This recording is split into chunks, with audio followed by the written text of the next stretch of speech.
எல்லாருக்கும் நன்றி. பத்திரிகை நண்பர்கள் அனைவருக்கும் நன்றி. இறைவனுக்கு நன்றி. இந்த படத்துக்கு வாய்ப்பளித்த முரளி சாருக்கு நன்றி. இந்த படம் நடிக்கிறேன்னு சொன்னப்போ என் அப்பா ரொம்ப சந்தோஷப்பட்டார். என்ன அப்படின்னா, தேனாண்டால் ஃபிலிம்ஸில் நடிக்கிறேன் அப்படிங்கிறதுனால எங்கள் அப்பாவுக்கு ரொம்ப சந்தோஷம். ஏன்னா நாங்கள் சின்ன வயசுலேருந்து நிறையா தேனாண்டால் ஃபிலிம்ஸில் அவ்வளோ படம், முக்கியமாக விவேக் சார் காமெடிலாம் வந்து தேனாண்டால் ஃபிலிம்ஸில் தான் நிறையா அந்த கோர்ட்டில் பேசுகிறது அதெல்லாம் சின்ன வயசில் பார்த்து, இப்போ அந்த கம்பெனியில் நான் நடிக்கிறேன் அப்படிங்கும்போது எனக்கே கொஞ்சம் சந்தோஷமாக இருந்துச்சு. அடுத்து அருண், அந்த அவங்க சொன்னாங்க ஹீரோவை கூட நடிக்கலாம் அவர் அப்படின்னு சொன்னீங்கல்ல, அதுக்குரிய எல்லா தகுதியும் அவருக்கு இருக்குது. பயங்கரமான ஒரு ஹியூமர் கை. எனக்கு இது வரைக்கும் நான் நிறையா டைரக்டர்கிட்ட நடிச்சிருக்கேன். அதில் வந்து நான் வந்து பார்த்து ரசிக்கிற ஒரு டைரக்டர்னா இவர் தான். சொல்லி கொடுப்பாரு. சொல்லி கொடுக்கும்போதே அது இவரும் அந்த கேமராமேன் அவர் இப்போ முடி வெட்டிட்டாரு, முன்னாடி இப்படி முடி வச்சிருப்பாரு. 2 பேரும் ஒரு அனிமேட்டட் கேரக்டர் மாதிரியே இருப்பாங்க. ஷூட்டுக்கு வரும்போது பார்க்கவே அவ்வளோ ஜாலியாக இருக்கும். நல்லா சொல்லி கொடுப்பாரு.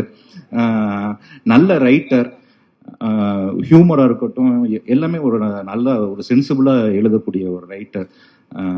அவர் கூட ஒர்க் பண்ணது ரொம்ப சந்தோஷம். அடுத்து ஹரிபாஸ்கர், சும்மா வரல ஹரிபாஸ்கர். நிறையா கஷ்டப்பட்டு நிறையா வீடியோஸ்லேருந்து எல்லாமே அவ்வளோ கஷ்டப்பட்டு இந்த நிலைமைக்கு வந்திருக்காரு. ஸோ இன்னுமே பெரிய லெவலில் போவாருங்கிற நம்பிக்கை எனக்கு பயங்கரமாக இருக்குது. ரெண்டாவது ஹரியோட நடித்தது எனக்கு, அதாவது ஷார்ட்லேருந்தே 2 பேரும் பயங்கர சிங்க் ஆகிட்டோம். நான் நடித்த படத்தில் இப்போ ரீசெண்டாக ரொம்ப என்ஜாய் பண்ணி, அதாவது ஒவ்வொரு நாளும் என்ஜாய் பண்ணி, ஒவ்வொரு சீனை என்ஜாய் பண்ணி பண்ண படம் வந்து மிஸ்டர் ஹவுஸ் கீப்பிங். லாஸ்ட்லியோட எனக்கு சீனே வைக்கல. பொதுவாக எந்த டைரக்டருமே ஹீரோயினோட சீன் வைக்க மாட்டாங்க. அதனால வந்து நான் இன்டர்வியூ இதிலெல்லாம் அவங்களோட பழகுனது தான். ரொம்ப பாசிட்டிவான பொண்ணு, ரொம்ப நல்லா நடிச்சிருக்காங்க அப்படின்னு கேள்விப்பட்டேன். மியூசிக் டைரக்டர் சொன்னார். ஸோ நானும் பார்க்குறதுக்கு வெயிட் பண்ணிட்டு இருக்கேன். அடுத்து ஓஷோ வெங்கட் நல்லா பண்ணியிருக்காரு மியூசிக். இப்போ தான் இந்த பாட்டு கேட்டேன். எனக்கு கேட்டோன்னே ரொம்ப நல்லா இருந்துச்சு. முக்கியமாக இளவரசு சார் இந்த படத்துலேயே வந்து எங்களுக்கு எல்லாருக்கும் சீனியர் அவர் தான். ஸோ அவர் கூட நடிக்கும்போது ரொம்ப கம்ஃபர்ட்டாக இருக்கும். நம்ம அழகாக அதை ஒரு ரிஹர்சல் மாதிரி பண்ணுறதுக்கு ரொம்ப கம்ஃபர்ட்டாக இருக்கும். ரொம்ப ஹாப்பியாக இருந்தது சார். Thank you sir. அப்புறம் வந்து என் பேர் வந்து சரவணன் ராஜேந்திரன். சரவணா அப்படின்னு கூப்பிட்டு திரும்பி பார்த்தா பின்னாடி 4 பேர் எஸ்ஆர் அப்படின்னு கை கூப்பிட்டு இருப்பாங்க. அதனால சாரான பேரை மாற்றினேன். இப்போ வந்து பொண்ணாக்கிட்டாங்க. இது வந்து எனக்கு பழக்கமானதான். நிறைய ப்ரொடக்ஷன் மேனேஜர்